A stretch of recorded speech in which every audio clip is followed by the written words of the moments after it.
Shua Tov, everyone. Welcome to Till's Tell Stories for Saturday night. The title of this week's video is Purim in Southern Lebanon. I supplemented the story from a first-person report on Chabad.org. Purim Day. The surroundings seem so strange to me being the words of Daniel Buskila.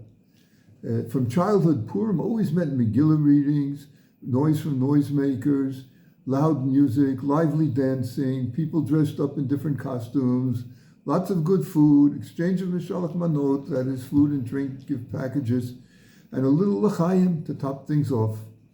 Or that was exactly the Purim I had in 1984 and 1983 and 1982, all the way back to 1964, the year I was born. This year, it just wasn't the same. There was no Megillah scroll available to be read. There were some occasional loud noises, but they didn't come from kids cranking noisemakers. There was no music to dance to, and nobody was really in the mood to dance. Not only were people not dressed up in costumes, but everyone was dressed exactly the same. The food was the same type of bland food we had eaten the day before, and the only exchanges were wishes of Purim Sameach, with the sad, happy Purim, with the sad and sarcastic response being, yes, this is really Sameach. Happy, isn't it? If we said l'chaim to life, it wasn't over a drink. It was a sincere hope. It was a sincere hope that we would come out of this alive. Purim, 1985, February 5th, Southern Lebanon. I was an American 21-year-old combat soldier in the Givati Brigade, part of a lonely platoon of IDF soldiers stuck in a small fortress. Not a very friendly place to be. The noise of gunfire, not the rhythm you'd want to dance to. Young boys dressed up in khaki uniforms, neighbors who were not interested in receiving Mashalach Manot. Strange, surreal. During the month of Adar, we increase in joy, says the Talmud.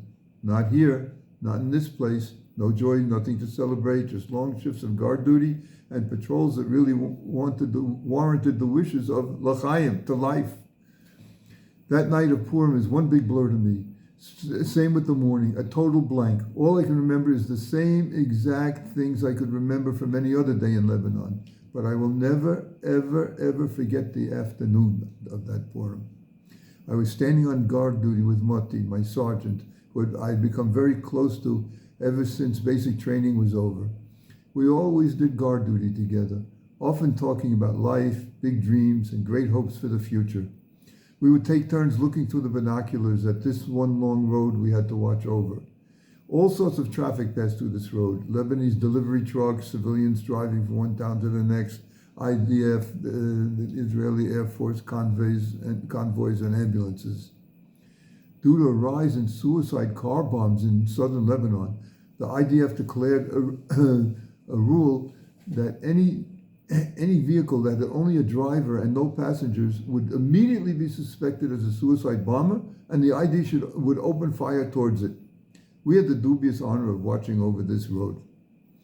Moti was staring through the high-powered binoculars, and he told me that that an IDF convoy was on the way. I see some IDF vehicles approaching us, he said, and there's some other non-IDF van with them, but I can't recognize what it is from here. Take a look. I looked through the binoculars, and the convoy of jeeps and armored personnel carriers, still quite a distance away, was indeed accompanying a white van, but I could not make out the writing on the van. I looked and looked and looked until the writing on the van suddenly became clear to me. Oh my God, I can't believe my eyes, I said in English. What? What is it? Maza? Asked Moti. My eyes stared in amazement through the binoculars at the writing on the van. Chabad. That's right. This IDF convoy was accompanying a Chabad van, a Chabad mitzvah mobile. The convoy pulled up to our fortress, and my friends guarding the gate opened it up.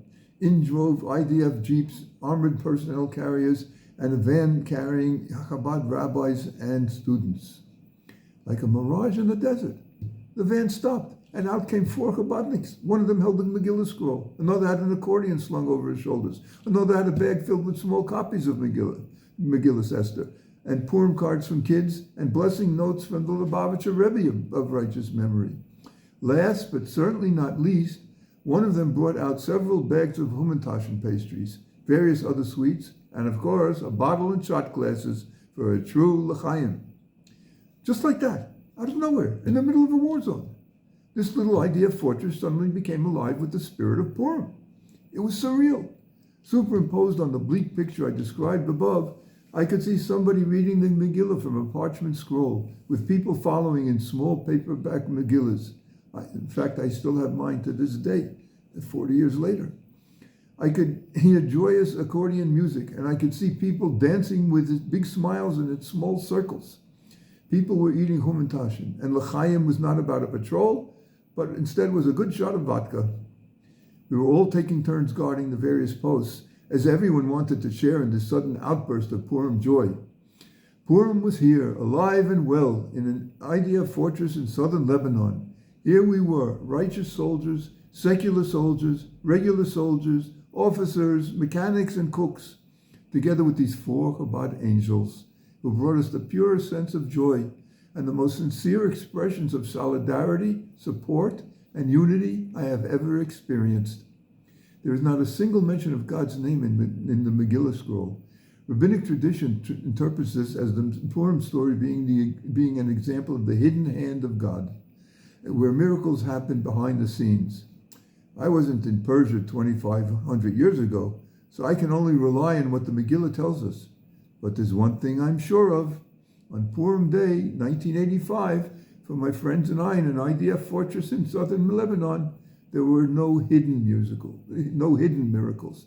God's name was in the air, and the miracle of Purim was out in the open, in the most unlikely of places, for all to see and hear. For your information, after receiving his rabbinic ordination in 1993, Daniel Buskila became the rabbi of a Sephardic shul in Los Angeles through 2009. In February 2010, he assumed the leadership of the Sephardic Educational Center, an international organization in the Old City of Jerusalem. In June 2018, he joined Westwood Village Synagogue in Los Angeles as its spiritual leader. Chodesh Tov, have a merry month of Adar Sheni and Shavua Tov.